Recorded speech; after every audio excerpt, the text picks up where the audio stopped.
ایک ایسی تختی جس میں اس کائنات کے تمام راز لکھے ہوئے ہیں۔ کون کب مرے گا، کس کو کتنا رزق دیا جائے گا، اور کس کی زندگی میں کون کون سے حالات درپیش ہوں گے،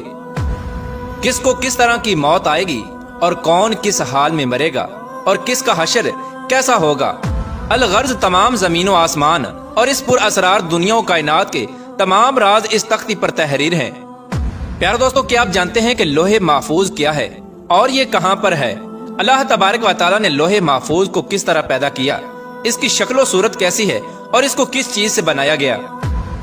اور لوح محفوظ کے اندر اس کائنات کے کون کون سے راز تحریر کیے ہوئے ہیں۔ اور جب اللہ تبارک و تعالیٰ کسی کام کا ارادہ فرماتا ہے تو اس کام کو کیسے سر انجام دیا جاتا ہے، اور لوح محفوظ پر اللہ تبارک و تعالیٰ نے کس فرشتے کی ڈیوٹی لگائی ہوئی ہے، اور کیا لوح محفوظ میں لکھی ہوئی تقدیریں بدلی جا سکتی ہیں؟ پیارے دوستو، ان تمام تر سوالات کے جوابات قرآن و حدیث کی روشنی میں آج کی اس ویڈیو میں ہم آپ کو بتائیں گے، لہٰذا آپ سے گزارش ہے کہ ہماری اس ویڈیو کو اینڈ تک ضرور دیکھیے گا۔ پیارے دوستو، جس طرح اللہ تبارک و تعالیٰ کی وحدانیت پر اور اللہ تبارک و تعالیٰ کے تمام رسولوں پر ایمان لانا ضروری ہے، اس طرح اللہ تبارک و تعالیٰ کے فرشتوں پر، لوح محفوظ پر، عرش و کرسی اور قیامت کے قائم ہونے پر بھی ایمان لانا ضروری ہے۔ لوح ایک عربی زبان کا لفظ ہے جس کا مطلب ہے تختی، اور محفوظ اسے کہتے ہیں جس کی حفاظت کی جائے۔ پیارے دوستو، روایات میں آتا ہے کہ اللہ تبارک و تعالیٰ نے زمین و آسمان کو تخلیق کرنے سے 50,000 سال پہلے لوح محفوظ کو تخلیق فرمایا۔ اللہ تبارک و تعالیٰ نے جب قلم اور لوح محفوظ کو تخلیق فرمایا تو اللہ تبارک و تعالیٰ نے قلم کو حکم ارشاد فرمایا کہ لکھ،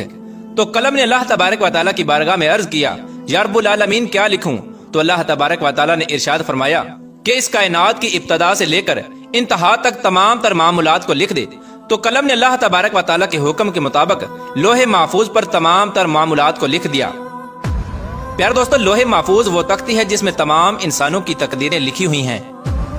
اس کائنات کی تخلیق سے لے کر اس کائنات کے فنا ہونے تک ہر چیز اس میں لکھی ہوئی ہے، لہٰذا آج تک جو کچھ اس کائنات میں ہوا ہے اور قیامت تک جو کچھ بھی ہوگا وہ تمام کا تمام اس لوح محفوظ میں لکھا ہوا ہے۔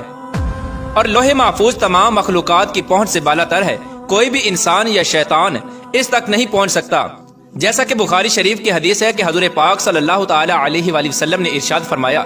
کہ اللہ تبارک و تعالیٰ نے لوح محفوظ میں ہر چیز لکھ دی اور آسمان و زمین کو پیدا کیا۔ اور قرآن پاک کے بہت سارے مقامات میں بھی لوح محفوظ کا ذکر ملتا ہے، جیسا کہ اللہ تبارک و تعالیٰ سورہ بروج میں ارشاد فرماتا ہے، بلکہ یہ قرآن ہے جو لوح محفوظ میں لکھا ہوا ہے۔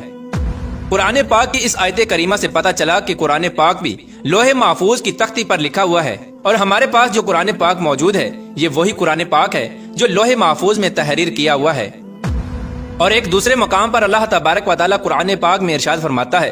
اور ہم نے ہر چیز لوح محفوظ میں شمار کر رکھی ہے، یعنی اللہ تبارک و تعالیٰ نے ہر چیز کو اس جہان میں واقع ہونے سے پہلے ہی لکھ دیا تھا۔ پیارے دوستو، لوح محفوظ کو اللہ تبارک و تعالیٰ نے سفید موتیوں سے بنایا ہے، اور اس کے صفحات یعنی پیجز سرخ یاقوت کے ہیں، اور اس کی تحریریں نور سے لکھی ہوئی ہیں۔ جیسا کہ حضرت ابن عباس رضی اللہ تعالیٰ عنہ سے روایت ہے کہ نبی آخر الزمان حضرت محمد مصطفیٰ صلی اللہ تعالیٰ علیہ وآلہ وسلم نے ارشاد فرمایا کہ اللہ تبارک و تعالیٰ نے لوح محفوظ کو سفید موتیوں سے پیدا کیا، اور اس کے صفحات یعنی پیجز سرخ یاقوت کے ہیں، اور اس کا قلم نور کا ہے، اور اس کی لکھائی بھی نور کی ہے۔ اور اللہ تبارک و تعالیٰ ہر روز لوح محفوظ کی طرف 360 مرتبہ نظر فرماتا ہے۔ چنانچہ اللہ تبارک و تعالیٰ کسی کو پیدا کرتا ہے، کسی کو رزق دیتا ہے، کسی کو زندگی دیتا ہے اور کسی کو موت، اور کسی کو عزت سے نوازتا ہے اور کسی کو ذلت میں ڈال دیتا ہے، اور اللہ تبارک و تعالیٰ جو چاہتا ہے وہ کرتا ہے۔ پیارے دوستو، روایات میں آتا ہے کہ لوح محفوظ کی لمبائی زمین و آسمان کے برابر ہے، اور اس کی چوڑائی مشرق اور مغرب کے برابر ہے۔ لوح محفوظ عرش کی دائیں جانب ہے اور عرش کے ساتھ لٹکی ہوئی ہے، اور اس کی اصل ایک فرشتے کی گود میں ہے۔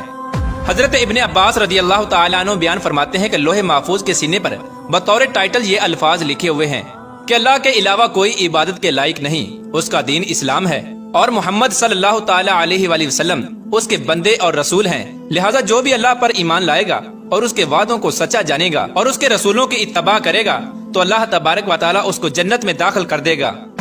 پیارے دوستو، لوح محفوظ پر اللہ تبارک و تعالیٰ نے اپنے مقرر فرشتے حضرت اسرافیل علیہ السلام کی ڈیوٹی لگائی ہے، جیسا کہ حضرت ابو سنان رحمۃ اللہ تعالی علیہ فرماتے ہیں کہ اللہ تبارک و تعالیٰ کے سب سے زیادہ قریب لوح محفوظ ہے جو عرش کے ساتھ لٹکی ہوئی ہے،